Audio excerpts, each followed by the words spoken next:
Kennst du auch einen netten Schalker? Bitte?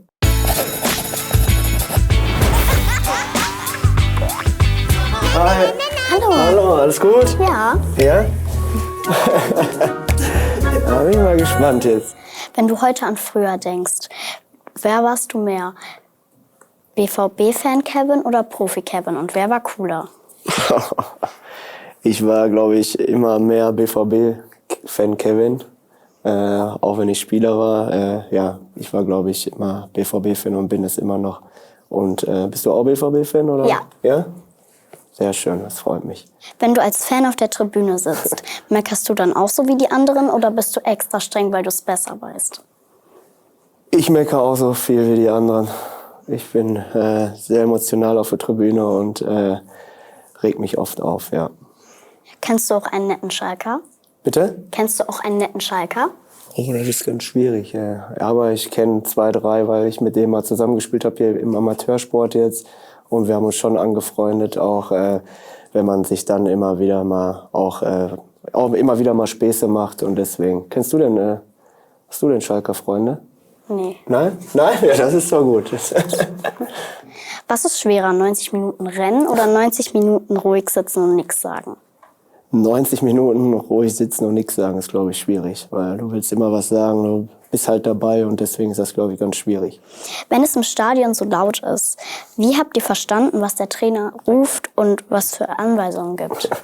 Ja, wir haben den Kloppo war so laut, den hat man immer gehört. Der hat so eine laute Stimme gehabt und der hat auch oft gepfiffen. Dann wusstest du Bescheid, was zu tun ist. Sein Pfeifen hat man immer gehört und seine Gestiken auch, wo wir hinlaufen sollen, der war ja auch immer emotional dabei und deswegen haben wir das schon immer, glaube ich, gut umgesetzt.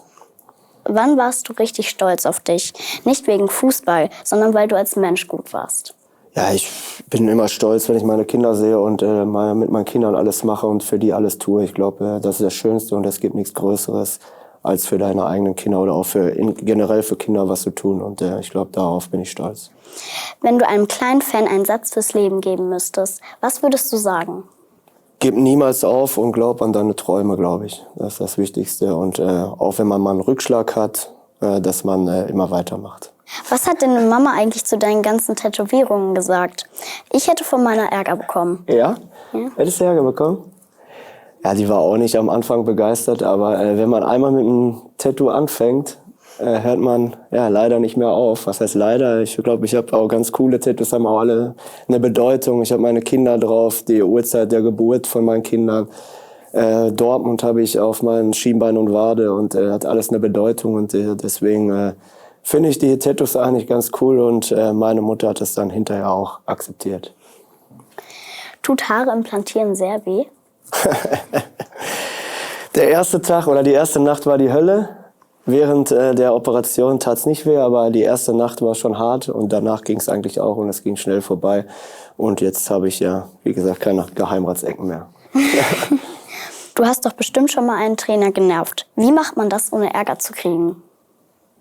Boah, indem man beim Training viel quatscht und auch beim Warmmachen vielleicht mal ein bisschen Blödsinn macht. Aber trotzdem der Trainer mit einem Augenzwinkern dabei ist. Ich glaube, so würde ich das beschreiben. Möchten deine Kinder auch Fußballprofis werden? Und möchtest du das für sie auch oder lieber was anderes lernen? Also meine Tochter, die turnt, die hat mit Fußball, die schaut natürlich immer jedes BVB-Spiel, aber spielt selber nicht Fußball. Mein Sohn ist der 6, der ist schon, auch wenn es schwer ist, Fußballverrückter als ich. Der redet nur über Fußball und den BVB und spielt auch ganz gut. Aber er soll immer weiter den Spaß beibehalten, das ist das Wichtigste. Und was dann kommt, wird man sehen. Er soll keinen Druck haben, sondern einfach Fußball mit Spaß spielen. Und wenn er es schafft, natürlich wäre das für mich ein Riesending und er würde riesig stolz sein und auf der Tribüne dann selbst auf der Südtribüne stehen und den eigenen Sohn anfeuern. Ich glaube, das wäre ein Traum, aber bis dahin ist ein weiter Weg. Und wenn er es nicht schafft, bin ich trotzdem stolz auf ihn und hab ihn lieb. Ja. Welches Fußballstadion muss ich in meinem Leben unbedingt mal sehen? Ich glaube, das Bernabéu-Stadion in Madrid, weil das schon außergewöhnlich ist, die Größe. Und wenn man da steht, das ist schon ein geniales Stadion. Schön. Hast du das schon gesehen? Nein. Nein, ne? Aber vielleicht bald siehst du es bestimmt mal. Ich bin schon fertig. Ja, weißt du, ja. Ja, und wie fandest du das Interview? Ich fand es sehr schön. Ja, sehr Hat schön. mir sehr viel Spaß gemacht. Ja, mir auch. Hast du super gemacht und ja, weiter so. Danke. Bitte.